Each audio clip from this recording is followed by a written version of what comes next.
the funny thing was, this was like full of, the wild garlic covered this whole spot last time I was here. So it seems to have been terrorised by the people, by the mix, exactly.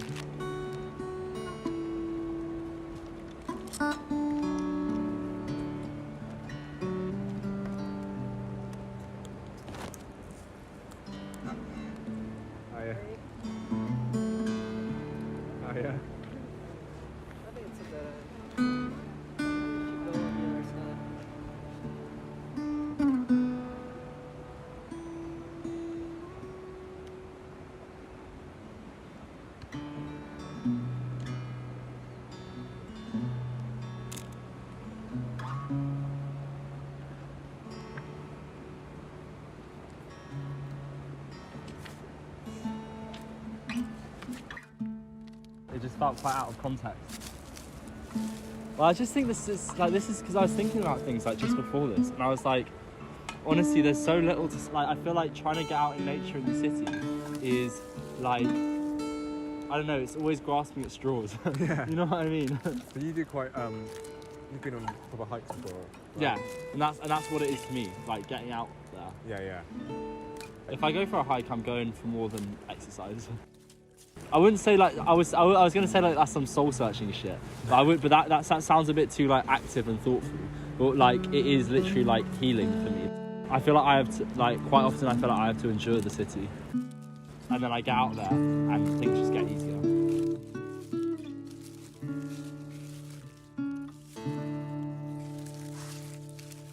So I wouldn't say like, so I'm not going out there with a question or anything, but it's like I need to be out there. Yeah. I think it's other things as well, like they all get associated, like the physical environment gets associated with all the tasks and stuff that I have to complete in it. Yeah. Like I associate the physical environment with all the complexities of my social life, with all the work that I have to do. And it kind of becomes this space where all of these things are coming together. That is what the city is.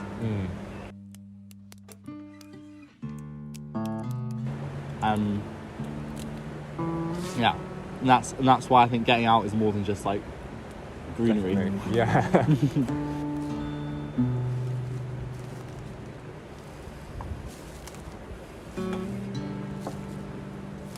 When I was younger, so I did these summer camps. Do you know FSC, Forest School Camps? No.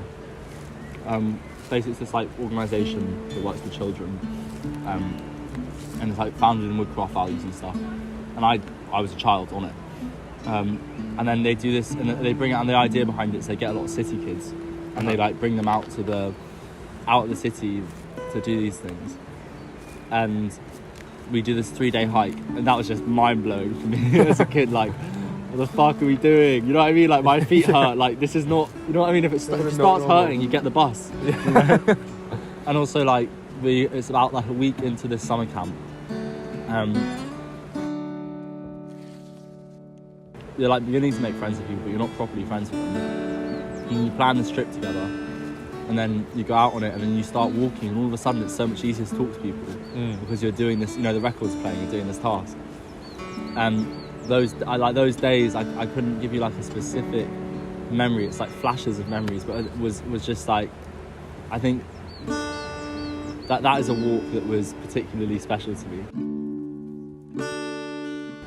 And it's just like getting myself somewhere on my own 2 feet is something that is just so pointless. Yeah. But for some reason it was like immensely satisfying. It's like very much the journey isn't just a means to an end, you know? It's like the journey is the means.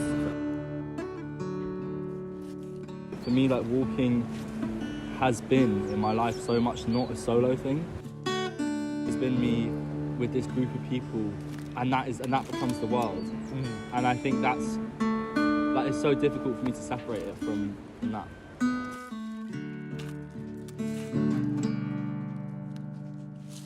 Did you walk when you were with your parents?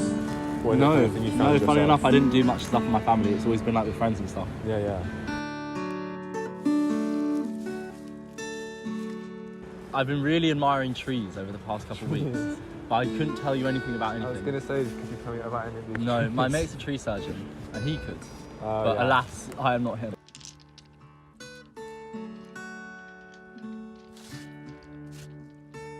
Something I've been thinking about recently it's just this feeling of like alienation.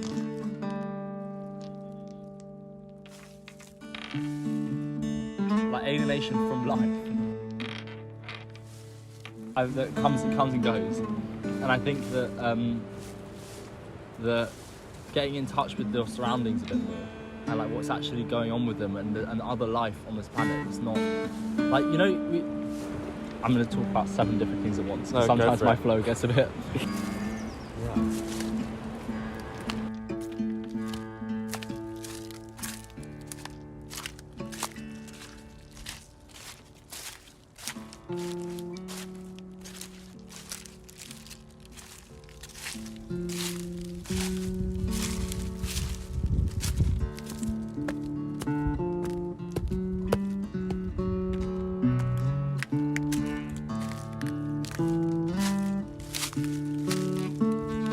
I think the issue is that we live in cities that are so human-centered, and every other animal in a city is either a pet, which is in relation to a human being, or vermin. We complain so much about people being superficial and self-centered, and yet our environments are constructed in a way that literally make us self-centered and superficial, because it's always about people, society, celebrity, and all these things. And I think the solution maybe the solution for me is I've often felt trapped in my reflection. You know what I mean? Yeah.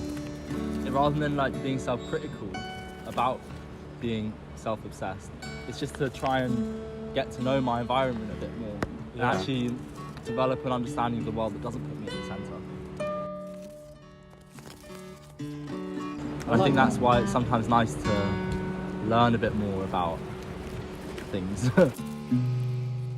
You definitely get caught up in emotions of nothing. Yeah. Like, I feel like most stress and most worry is caused by absolutely nothing. And it's just fascinating how, I don't know, like a pit of glass and computers is so stressful, and like, I don't know, a concrete block that you live in, just that's what causes stress. And then sometimes my response to that is to like take myself out of it entirely and like be in a social situation and be like, don't talk to me, I have nothing to say, I just want to watch. Yeah. You know what I mean? For sure. Like what you're saying about watching the people in life. Exactly.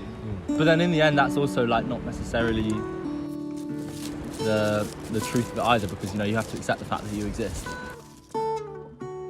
Or just live in denial. You know, live in denial about your existence, yeah, but that's a dangerous path. So it's an interesting thing to like not be self-centered, but then also fit yourself in the puzzle of everything. And that's, I guess, to bring it back to the walking, it's why it's nice to go on walks and stuff like that to kind of situate yourself in your environment.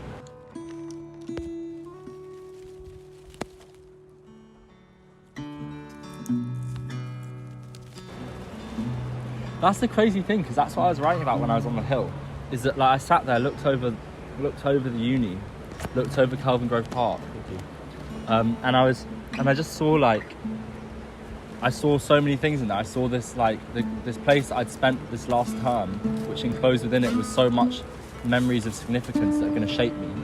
And I saw the university building, which is X many years old, and within that is like the slavery, you know what I mean, and like expropriation, and also education, and all these like Adam Smith, so many things. And then I also just saw people below me, people just walking by on like a walk and stuff like that. And I, yeah, it's a bit mad when you. You put it, yeah.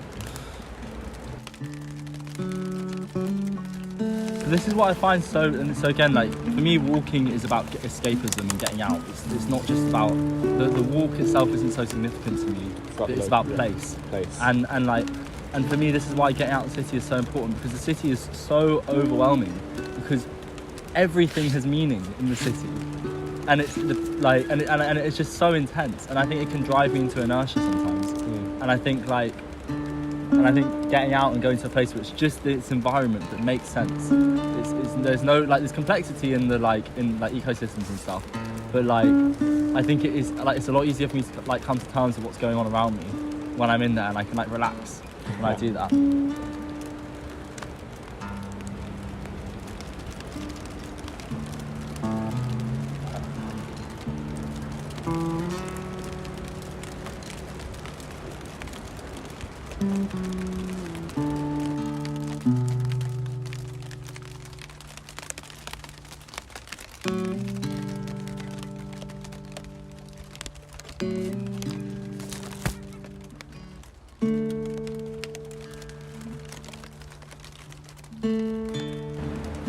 I've been on this cycling holiday for 9 days now.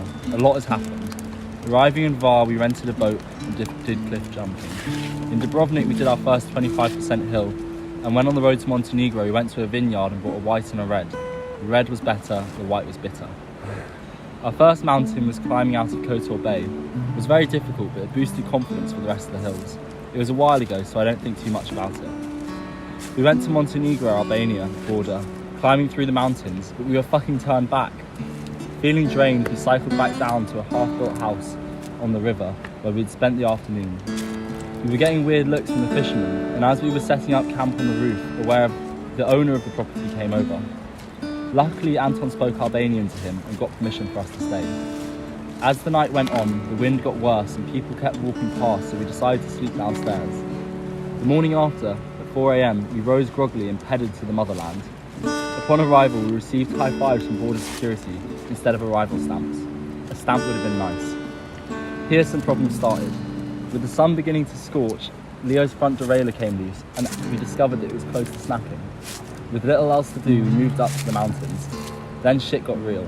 Callah's knee packed in. After sitting in the beating sun for a while, we began to push our bikes uphill, trying to thumb down a van. Eventually, we came across a house where a nice Albanian man replenished our water and agreed to drive Callah to Timore for 20 euros. So off he went, taking our panniers with him. Then the pain began. The delay with Callah's knee meant that we were getting close to midday and the heat was intense. My biggest concern was fainting in the heat. We were stopping every 300 metres, pouring water over our heads and scoffing peanuts. After 10 kilometres of 8% incline, we reached the top where I saw one of the most beautiful views of my life. My heart is no longer in writing, so I'll list off what else has happened. Fucking incredible descent, Callah's arse jab, Raki with a local, and a very bad night's sleep.